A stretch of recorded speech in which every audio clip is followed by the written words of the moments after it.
Christian Pellicani, bonjour. Euh, Bonjour. Vous représentez donc le mouvement national de lutte pour l'environnement, qui est un partenaire de longue date à la Fête de l'Humanité.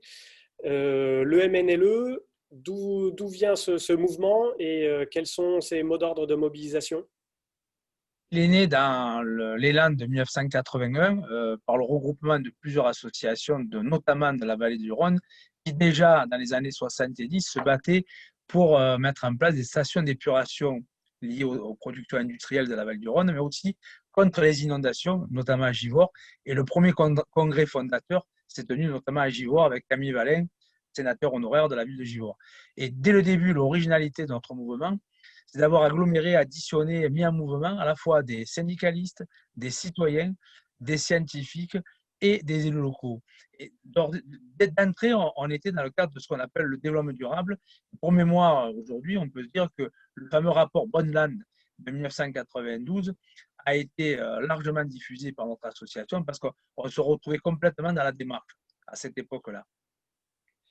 Le fait d'avoir été dès le départ sur un triple pilier en fait entre l'économie, l'écologie et le social, c'est quelque chose qui finalement vous a positionné un peu en pionnier par rapport aux évolutions actuelles. Comment voyez-vous justement le rapprochement entre mouvement associatif, mouvement écologiste et puis syndicat et mouvement social?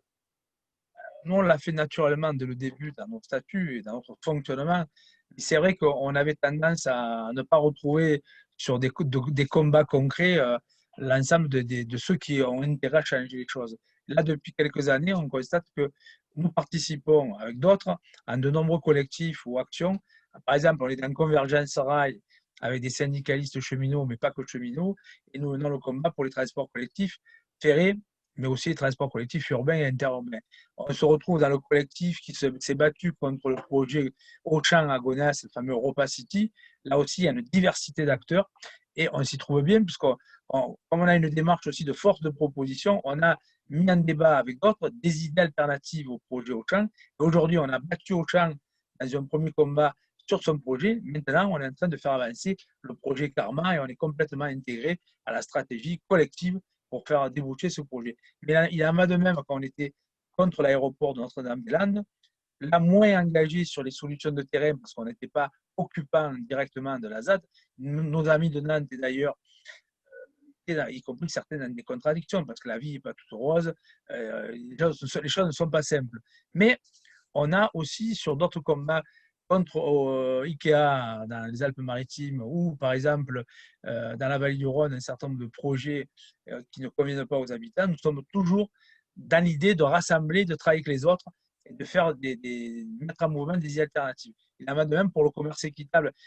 On était, là, pour mémoire, un des fondateurs avec les premiers pionniers du système ESS, mais commerce équitable, dans l'espace qui s'est monté à la fête de l'humain.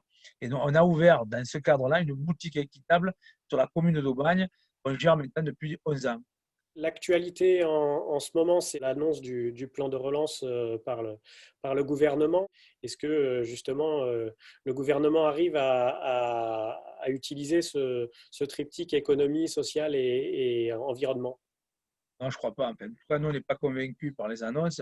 On est trop habitués à, par exemple, on a vu les discours sur le jour d'après, les changements climatiques à prendre en compte. Et on voit bien que, par exemple, sur le transport, on est toujours sur la route. On n'est pas dans le développement du transport collectif, dans le développement des marchandises sur le rail, ni le fluvial par ailleurs.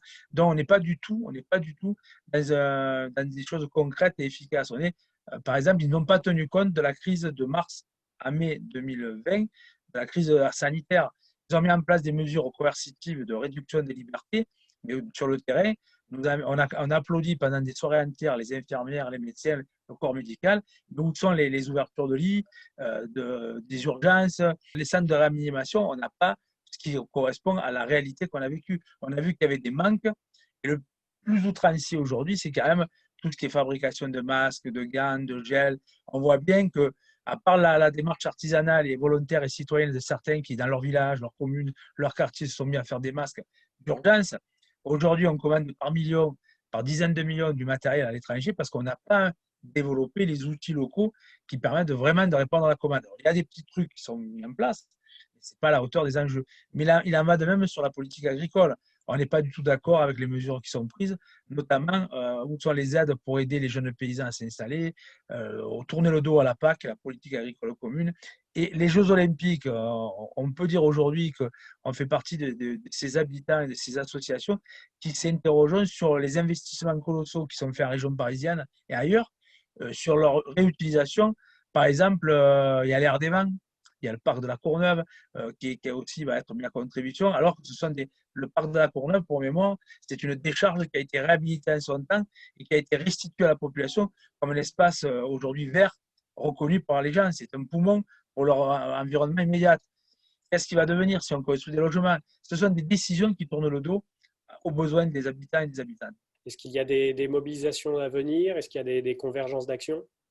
Alors, on poursuit notre travail d'éducation populaire à l'environnement. C'est ce qu'on vient de faire pendant une semaine à Nevers, au niveau de notre université d'été, qui produit des documents qu'on diffuse nationalement par les réseaux, des vidéos, du papier, de notre journal, la revue naturellement.